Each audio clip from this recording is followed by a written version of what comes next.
بسم اللہ الرحمن الرحیم۔ السلام علیکم ویورز، کیا حال ہے؟ امید کرتا ہوں کہ آپ لوگ پہلے کی طرح سب خیریت سے ہوں گے۔ میں آج آپ کے سامنے جو حدیث مبارک بیان کرنے لگا ہوں وہ بھی قیامت کی علامت کے بارے میں ہے۔ اس کے اندر بھی نبی علیہ السلام نے قیامت کی ایک بڑی علامت کا ذکر فرمایا ہے، اور وہ جو علامت وہ بیان کرنے لگا ہوں آپ کے سامنے، اس کا تعلق علامات کبریٰ میں سے ہے، یعنی وہ قیامت کی بڑی علامات میں شمار ہوتی ہے، جس کا وقوع یعنی قیامت کے بالکل عین نزدیک ہوگا۔ تو وہ کیا ہے؟ وہ حدیث میں آپ کو سناتا ہوں۔ عن انس رضی اللہ عنہ قال قال رسول اللہ صلی اللہ علیہ وسلم لا تقوم الساعة حتى لا يقال في الارض اللہ اللہ او کما قال علیہ الصلاۃ والسلام۔ حضرت انس رضی اللہ عنہ راوی اس حدیث کے بیان کرتے ہیں کہ جناب رسول اللہ صلی اللہ علیہ وسلم نے ارشاد فرمایا کہ قیامت اس وقت تک قائم نہیں ہوگی یہاں تک کہ زمین پر اللہ اللہ کہنا ختم نہ ہو جائے۔ اب اس حدیث کا مفہوم بھی سمجھ لیجئے، اس حدیث کا تھوڑا ہمیں مطلب بھی سمجھنا چاہیے۔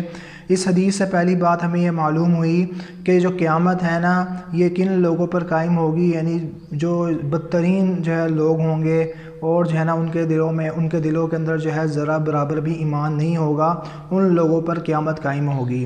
اور اس کی دلیل کیا ہے؟ کیونکہ اس حدیث میں نبی اسلام نے فرمایا ہے کہ جب تک زمین کے اوپر اللہ اللہ کہا جا رہا ہے، یعنی اللہ کا نام لیا جا رہا ہے، اس وقت تک قیامت نہیں آ سکتی۔ لہذا جب تک دنیا میں مسلمان زندہ ہے اور مسلمان اللہ کا نام لے رہے ہیں، اللہ کی عبادت کر رہے ہیں، اللہ کو پکار رہے ہیں، اس وقت تک جو ہے قیامت قائم نہیں ہو سکتی، کیونکہ قیامت کی ایک بڑی علامت قائم ہونے سے پہلے نبی اسلام نے یہ بتائی ہے کہ زمین پر اللہ اللہ کہنا ختم ہو جائے گا۔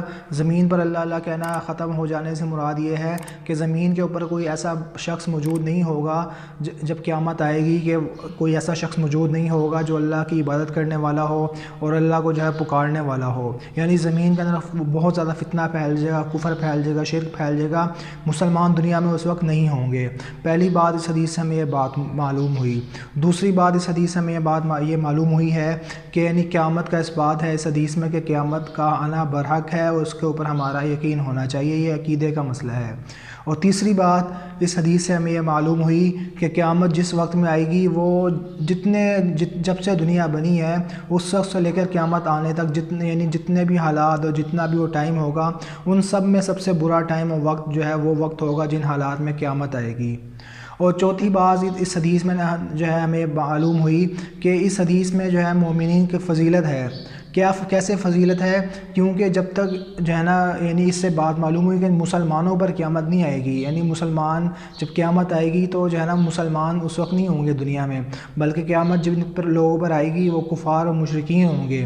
تو اس سے جو ہے نا ہمیں مومنین کی فضیلت معلوم ہوئی کہ قیامت مومنین کے اوپر نہیں آئے گی، یعنی قیامت جب آئے گی تو اس وقت جو جتنے بھی لوگ مر گئے ہوں گے وہ دوبارہ زندہ کیے جائیں گے، ان کو دوبارہ زندہ کیا جائے گا، اٹھایا جائے گا۔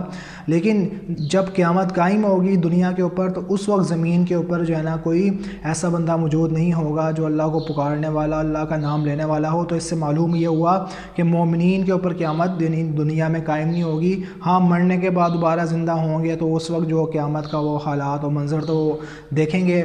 تو یہ اس حدیث سے ہمیں چند باتیں معلوم ہوئی ہیں۔ تو اس حدیث کے ذریعے سے ان لوگوں کا بھی رد ہو جاتا ہے جو آج کل یعنی کہ بیچارے یعنی سائنسدان جو ہے نا وہ مختلف باتیں کہتے رہتے ہیں، فلاں سال میں قیامت آ جائے گی، فلاں صدی میں، فلاں سن میں قیامت آ جائے گی۔ ہمارے مسلمان جو ہے نا وہ ڈر جاتے ہیں کہ جی سائنسدانوں نے کہہ دیا قیامت آ جائے گی، بھائی کیسے آئے گی؟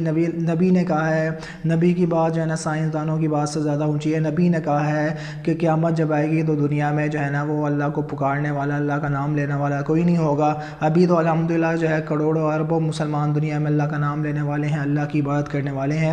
لہٰذا اس طرح کے لوگوں کی باتوں کے اوپر اعتبار نہیں کرنا چاہیے، ان سے ڈرنا نہیں چاہیے۔ تو اللہ تعالی ہم سب کو جو ہے ایسا بنا دے کہ ہم اس کو پسند آ جائیں۔ السلام علیکم ورحمۃ اللہ وبرکاتہ۔